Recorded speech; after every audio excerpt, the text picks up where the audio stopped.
सभी को प्रणाम। उपासना समर्पण योग डे 86।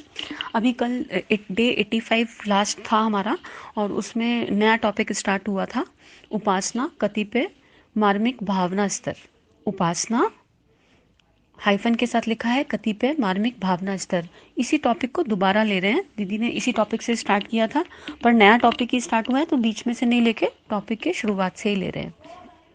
यहाँ गुरुदेव क्या बता रहे हैं, उपासना का उपचार संपन्न करते हुए जप, पूजन, चंदन, अर्चन, स्तवन, ध्यान करते हुए हमें यह अनुभूति भी करनी चाहिए कि इष्ट देव हमारे अति निकटवर्ती स्वजन, संबंधी, मित्र, कुटुंबी एवं आत्मीय हैं।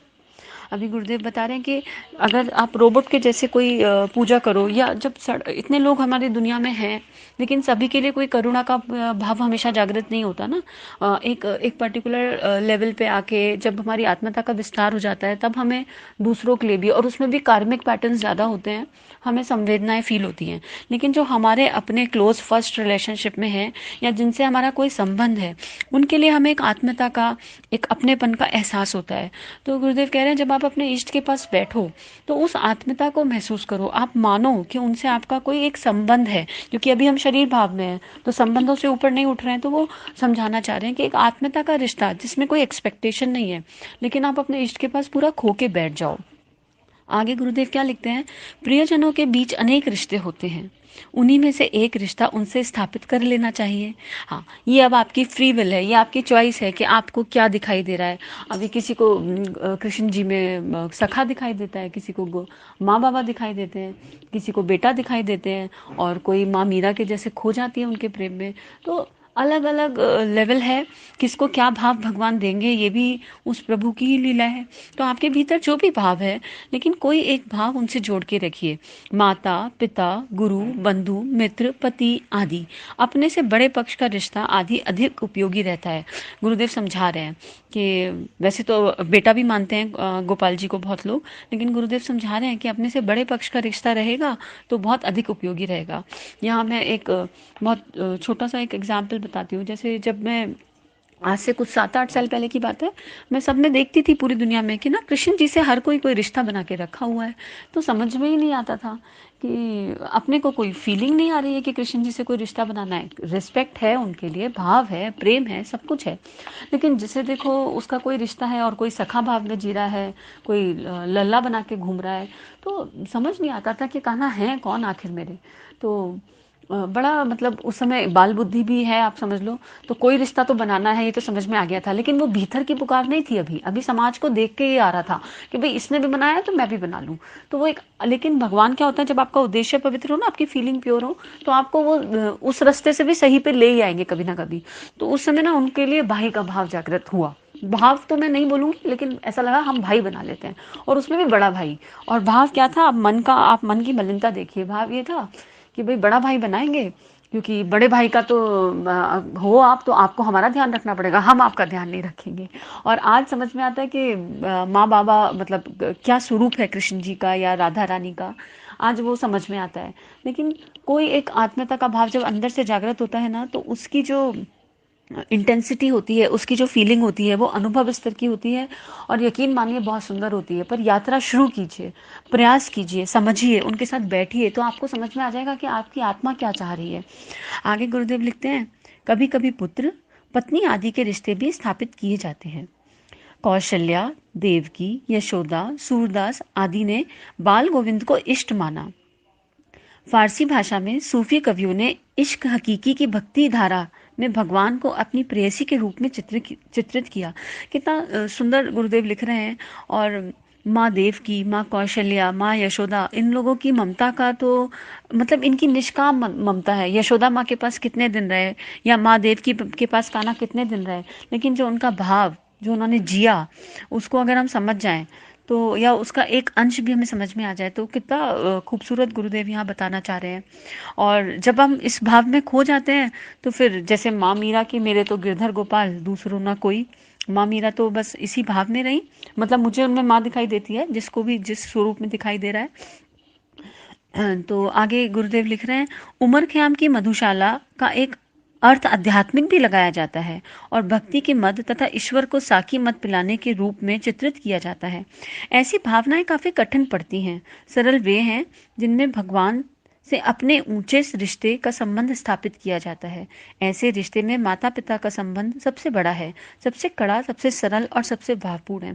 देखिए, गुरुदेव समझा रहे हैं कि अभी जो रिश्ता एक प्रेयसी का, एक प्रियतम का होता है, वो भावनाएं बहुत कठिन है। हम कैसे देखें भगवान को उस रूप में, अपने प्रेमी के रूप में, जिसको विरलों को मिलता भी है, ऐसा नहीं है। हमारे सामने कितने सारे एग्जाम्पल गुरुदेव ने ही रखे। तो गुरुदेव बोल रहे हैं कि एक सरल सा रिश्ता, आप एक छोटा सा बच्चा बन जाओ। आप इमेजिन करो, विजुलाइज करो कि आप जस्ट न्यू बॉर्न बेबी हो, एक छोटा सा बच्चा हो, और ये न्यू बॉर्न बेबी अभी अभी माँ की गोद में आया है। तो फिर माँ ही सब कुछ करेगी ना, आपको कुछ सोचना ही नहीं है, सबको बस छोड़ देना है। फिर धीरे धीरे आप बड़े हो जाओगे, लेकिन जब तक आप बड़े नहीं हो रहे, जब तक आप समझदार नहीं हो रहे, आपके विवेक को जागृत नहीं कर रही माँ, जब तक आपके अंदर संस्कार नहीं डाल रही माँ, तब तक वो आपको छोड़ेगी नहीं।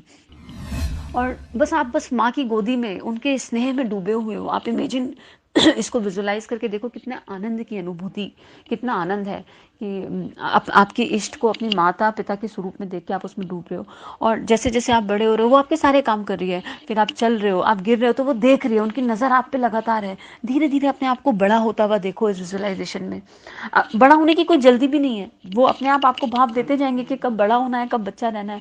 ऐसा नहीं कि आज ही जन्म लिया, आज ये विजुलाइज किया और कल ही बड़े हो गए। क्योंकि ये मैं जो है ना हमारे अंदर, जैसे सुप्रिया दीदी हमेशा बताती भी है, ये मैं भाव बच्चा बनने नहीं देता। बुद्धि बहुत चल जाती है और बुद्धि मैं करती रहती है। भगवान चाह रहे हैं कि बच्चा ये करे, और मैं बोल रहा है, मेरा मैं बोल रहा है नहीं, मुझे तो ये करना है।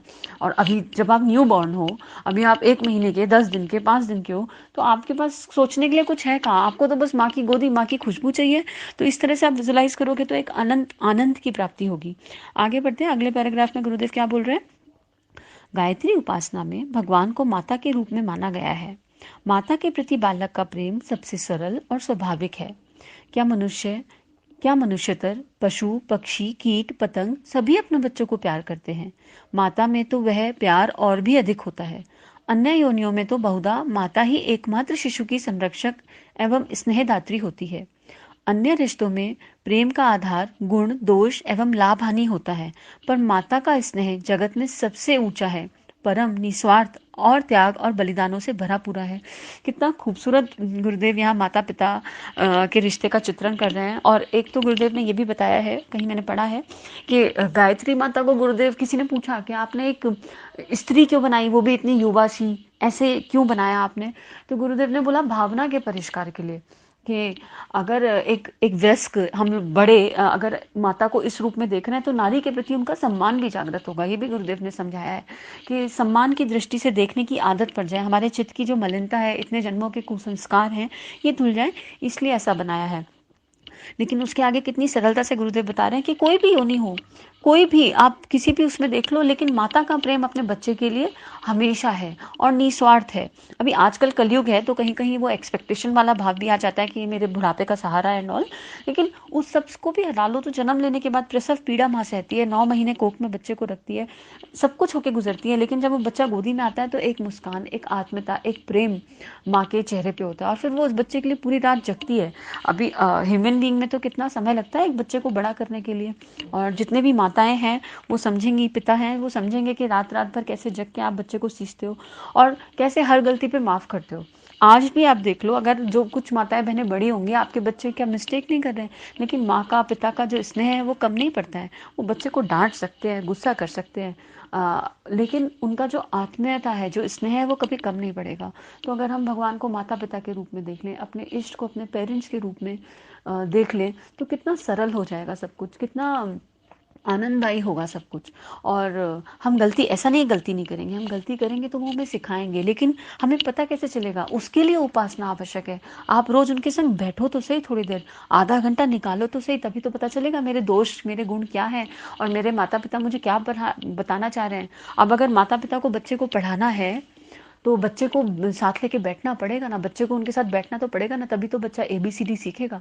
और बच्चा बैठे ही ना, मना ही कर दे मुझे पढ़ना ही नहीं, तो फिर बच्चा अपनी मैं में रह जाएगा। तो इस मैं पने से, इस मैं से, इस अहम भाव से बाहर आके समर्पण के साथ बस बैठना है आधा घंटा, और बस विजुलाइज करिए, भाव कीजिए कि आपका एक संबंध है। अब जिसको जो भाव मिल रहा है, यहाँ गुरुदेव ने अपने भाव बताए, गुरुदेव ने अध्यात्म के गुण उसको समझा है और उस हिसाब से गुरुदेव ने बताया है। तो बैठे, आगे पढ़ते हैं गुरुदेव क्या कह रहे हैं।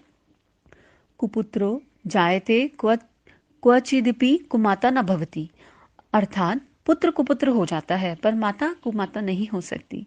इस उक्ति के आधार पर माता का रिश्ता इस संसार में सर्वोपरि प्रेम का प्रतीक माना गया है। अतएव ईश्वर के साथ उसी की स्थापना अधिक श्रेयस्कर सिद्ध होती है।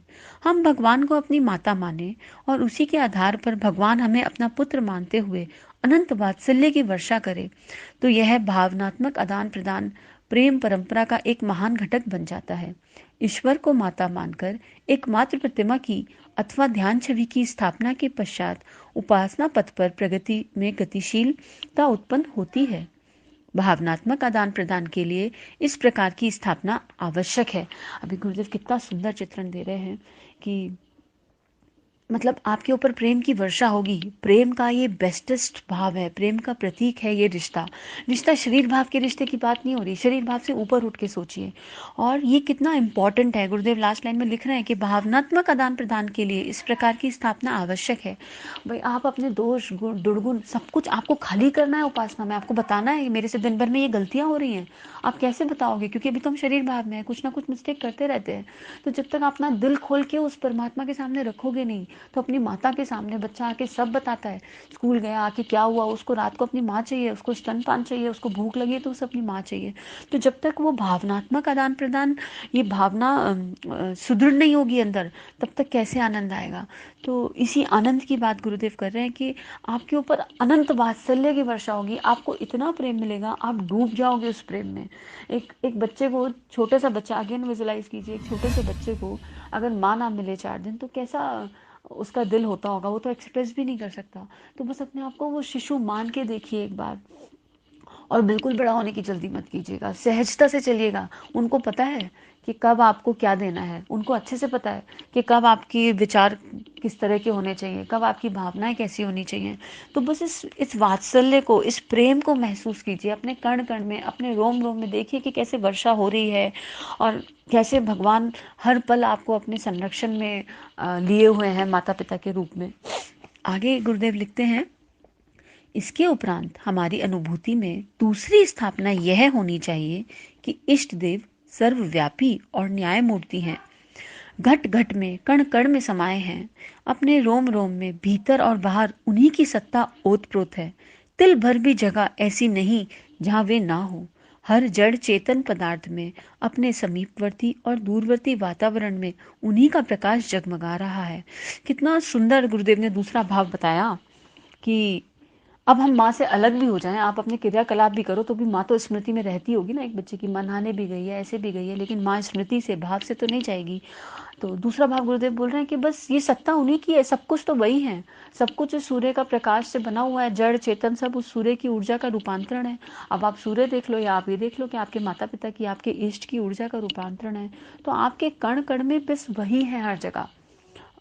मतलब कहीं एक बहुत अच्छा एग्जाम्पल इसके लिए बताते हैं कि जैसे मान लीजिए किसी रिश्ते में, किसी भी संबंध में, अब हमारे मन मुटाव या कुछ ना कुछ होता रहता है।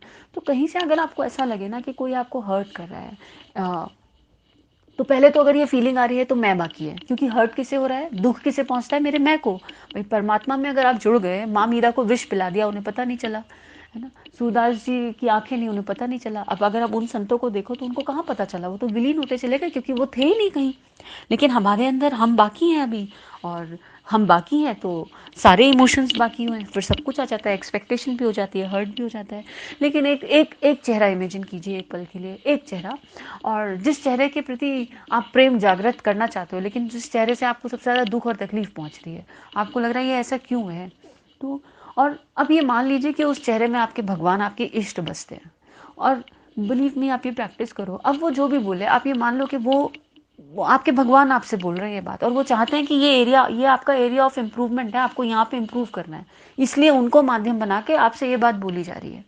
कठिन लगता है शुरू में, लेकिन जब आप ये प्रैक्टिस करोगे ना, बिलीव मी, आप इतना अपने अंदर अपना आत्म सुधार, गुरुदेव ने बोला आत्म सुधार समाज की सबसे बड़ी सेवा।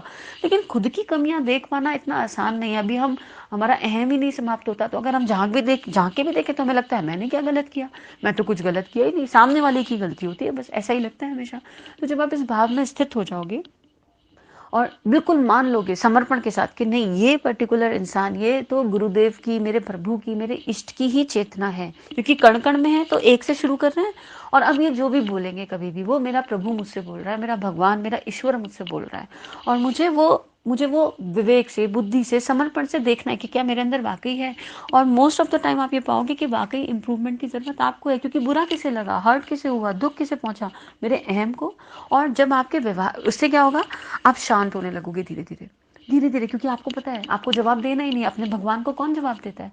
भगवान से गुस्सा हो जाते हो, लेकिन प्रेम में होता है ना। माँ बच्चे से गुस्सा हो जाती है, लेकिन उस गुस्से के भीतर भी एक प्रेम छुपा होता है, और आपको तो कण कण में उन्हीं को देखना है। तो आप गुस्सा जरूर हो सकते हो, परेशान जरूर हो सकते हो, लेकिन आप जवाब नहीं दोगे, आप चुप रहोगे, क्योंकि आपका तो आत्मचिंतन चल गया, आत्मंथन चल गया। आप अंदर भीतर देख रहे हो, अरे आज भगवान जी ने ये बोला मुझसे इनके माध्यम से। एक एक चेहरे के साथ रखो, अच्छा तो मुझे ये इंप्रूव करना है। अब आपकी सारी एनर्जी, सारी चेतना अपने भीतर चली गई, और आप ये पूछ रहे हो अपनी माँ से, माँ मैं कैसे इंप्रूव करूँ, मुझे रास्ता दिखाओ। क्योंकि सब कुछ उन्होंने करना है, लेकिन अभी मैं बाप बाकी है, तो पूछना बाकी है। जब समर्पण सच्चा हो जाएगा तो कुछ पूछना ही नहीं पड़ेगा, सब कुछ आपके माता पिता, इष्ट रूपी माता पिता खुद आपके लिए करते जाएंगे। और जब आपके व्यवहार में परिवर्तन आएगा, तो सामने वाले के व्यवहार में खुद ही परिवर्तन आने लगेगा, उनको समझ में आएगा, और वो फिर जानने की कोशिश करेंगे कि आप कौन सी दिव्य चेतना से जुड़े हो, आप क्या कर रहे हो अपने जीवन में, ऐसा ऐसा कौन सा आनंद आपको मिल गया है कि जहां आज तक इतने कलह और कलमश कलाए थे, इतना झगड़ा हो रहा था, वही रिश्ता एक सुंदरता की तरफ बढ़ने लगा, वहीं पे एक प्रेम जागृत हो गया, वो फीलिंग्स अंदर से आने लगेंगी। तो इसको ट्राई कीजिए, थोड़ा समय लगता है, मुश्किल नहीं है, लेकिन अनंत आनंद है, और आत्म सुधार की यात्रा के लिए बहुत ही सुंदर अनुभव है। ये मैं पर्सनल एक्सपीरियंस से आपको बता रही हूँ कि बहुत ही सुंदर अनुभव है। आगे गुरुदेव लिख रहे हैं, इसके उपरांत हमारी अनुभूति में दूसरी स्थापना यह होनी चाहिए कि ईश्वर नहीं, इसके आगे सॉरी, इसके आगे गुरुदेव लिख रहे हैं, यह सर्वव्यापी सत्ता पक्षपात से सर्वथा दूर पूर्णतः न्यायशील है। अभी गुरुदेव कितनी सुंदर बात पहली लाइन में लिख रहे हैं। अभी उन्होंने बोला कण कण में, आपके भीतर भी परमात्मा, आपके बाहर भी परमात्मा, कहीं और तो कुछ है ही नहीं। और अब गुरुदेव लिख रहे हैं कि यहाँ पक्षपात ही नहीं होगा। अब जब कोई दूसरा है ही नहीं, तो कैसा पक्षपात, कैसी एक्सपेक्टेशन, कैसी बायस्ड अप्रोच, वो बिल्कुल न्यायशील है। कर्मों का फल गहना कर्मणोपति, हम सुप्रिया दीदी की पढ़ भी रहे हैं, संदीप भैया बीच बीच में ऑडियो पूछते हैं, तो वहाँ कोई बायस्ड अप्रोच नहीं रहेगी, क्योंकि अभी तो हर जगह वो परमात्मा ही बस रहा है। उनका व्यवहार निष्पक्ष न्यायमूर्ति जज की तरह है, जो अपने प्रिय से प्रिय के साथ पक्षपात और शत्रु के साथ भी अन्याय नहीं कर सकता। कर्म की मापदंड ही उनकी दृष्टि में किसी के भले बुरे की कसौटी है। सत्कर्म, सद्भाव और सद्विचार ही उसे प्रिय है। अभी गुरुदेव, अभी हम गहना कर्मण गति की बात आई, और गुरुदेव भी यही लिख रहे हैं कि कर्म का मापदंड आपने क्या किया। और जब आप बिलीव में, आप जब ये प्रैक्टिस करोगे ना, तो आपको बार बार लगेगा मेरे साथ अन्याय हो रहा है, इन्हीं इसको भगवान ज्यादा प्यार करते हैं क्या, मैं कैसे मान लूं मैं इसमें भगवान है, ये मुझे ऐसे ऐसे बोल रहा है, मैं कैसे मानूं कि इसमें भगवान है। लेकिन केवल कुछ दिन, 40 दिन 50 दिन संकल्प ले लीजिए कि नहीं, बस एक एक हफ्ता करके उठाइए, संकल्प ले लीजिए, और धीरे धीरे आप अपने अंदर झांकने लग जाएंगे, आपको समझ में आएगा कि नहीं वाकई में इसमें भगवान है। और जैसा हम सोच लेते हैं वैसा होने लगता है, तो धीरे धीरे सामने वाले की चेतना में भी वो अंश, वो इष्ट, वो दिव्यता जागृत होने लगेगी। क्योंकि आपके भी, अगर युग परिवर्तन कैसे होगा, गुरुदेव ने लिखा ना कि अपने परिवर्तन से युग परिवर्तन होगा, बस खुद को बदल लो तो पूरा पूरा समाज, पूरी दुनिया अपने आप बदल जाएगी। तो यही बात गुरुदेव बोल रहे हैं कि केवल 3 ही कसौटी है भला बुरा होने की। उनको केवल सत्कर्म चाहिए, आपके कर्म अच्छे होने चाहिए, आपकी भावनाएं अच्छी होनी चाहिए, किसी के लिए भी मन में अनुचित भावना ना पाए। आपका दुश्मन भी है ना, तो भी, वैसे तो कोई दुश्मन होना ही नहीं चाहिए, क्योंकि कण कण में वही व्याप्त है, वैसे तो किसी के लिए इस तरह के भाव ही नहीं होने चाहिए। लेकिन भीतर कभी कभी हमें एक्शन ऐसे करने पड़ते हैं, मान लो क्रोध, अभी माँ गुस्सा दिखा रही है, लेकिन उसके अंदर तो सद्भाव ही है ना, फिर भी बच्चे की भलाई का ही भाव है ना। तो गुस्सा आना और गुस्सा करना दोनों अलग अलग बात है। तो किसी भाव का आना और किसी भाव को दिखाना दोनों अलग अलग बात है। तो बहुत थिन लाइन डिफरेंस है, इसको समझ के चलेंगे हमेशा। और सदविचार, ही उसे प्रिय है। वो जो आपका परमात्मा है उसको बस यही 3 चीज़ें प्रिय हैं। इतने सुंदर तरीके से गुरुदेव ये बता रहे हैं। तो आज का स्वाध्याय यहीं पे समाप्त करते हैं और इसकी समरी यही है कि भावनात्मक आदान प्रदान बहुत इंपॉर्टेंट है और एक रिश्ता, क्योंकि अभी हम शरीर भाव में हैं, तो एक रिश्ता अपने उस परमात्मा से जोड़िए, उसके साथ बैठिए, उससे बातें कीजिए, उसको अपने मन की सुनाइए सारी। और जब माता पिता का रिश्ता आपका जुड़ जाएगा ना, तो आप बस उनकी गोदी में बैठे हो, आनंद से उनका चेहरा उनको निहार रहे हो और उनका वात्सल्य, उनका प्रेम, उसमें डूबे जा रहे हो। गुरुदेव ये बता रहे हैं। और दूसरी कसौटी दूसरे में गुरुदेव कह रहे हैं कि सब जगह वही है, बस अंदर बाहर भीतर जड़ चेतन हर कुछ वो परमात्मा है, बस मान लो। अब जैसे मैथ्स की कोई इक्वेशन सॉल्व करते हैं तो पहले क्या करते हैं, कोई भी थ्योरम आप सॉल्व करो तो पहले हम अज्यूम कर लेते हैं, मान लिया a is equal to B. तो आपको यकीन नहीं भी हो रहा है ना, तो बस मान लो, एक बार मान लिया कि कण कण में परमात्मा है। और जैसे ही आपके भाव विचार इससे अलग जाएं, तुरंत अपने आप को रिमाइंडर लगाओ, नहीं मैंने तो मान लिया था कि कण कण में परमात्मा है और किसी एक से स्टार्ट करना है। तो सदकर्म, सद्भाव, सद्विचार, ये तीनों हमारे कसौटी है। गुरुदेव बोल रहे हैं बस ये ध्यान रखना कुछ भी करते हुए कि तुम्हारा कर्म इधर उधर कब हो रहा है, क्या उस कर्म जो एक्शन आप कर रहे हो, अगर एक छोटा सा खाना बनाने का भी एक्शन कर रहे हैं तो उसके उस समय मन में ये भाव तो नहीं आ रहा मुझे क्यों बनाना पड़ रहा है। आजकल की तो स्थिति भी ऐसी है, लॉकडाउन है, नो मेड्स नथिंग, तो महिलाओं की, हमारी बहनों की स्थिति क्या होगी। बस अपने मन में रखना कि आप अपने प्रभु के लिए बना रहे हो, सेवा से कर रहे हो सारे काम, तो किसी काम को कोई काम भारी फील नहीं होगा, इतना ईजी हो जाएगा लाइफ और आनंद आने लगेगा, सब कुछ करते हुए भी आनंद आने लगेगा और ऊर्जा मिलेगी। इतनी ऊर्जा आपके अंदर जनरेट हो जाएगी कि आपको ऐसा लगेगा थोड़े दिन बाद कि मैं कर कैसे पा रही हूँ। अपनी पोटेंशियल्स जो है ना हिडन, वो पोटेंशियल्स आपकी बाहर आने लगेंगी। तो इसी के साथ गुरुदेव को आप सबको नमन और आज का स्वाध्याय समाप्त करते हैं। सभी को प्रणाम, सभी को धन्यवाद। हमारे YouTube चैनल को सब्सक्राइब करें और बेल आइकन को दबाकर ऑल पर क्लिक करें ताकि नोटिफिकेशंस आपको मिलती रहें।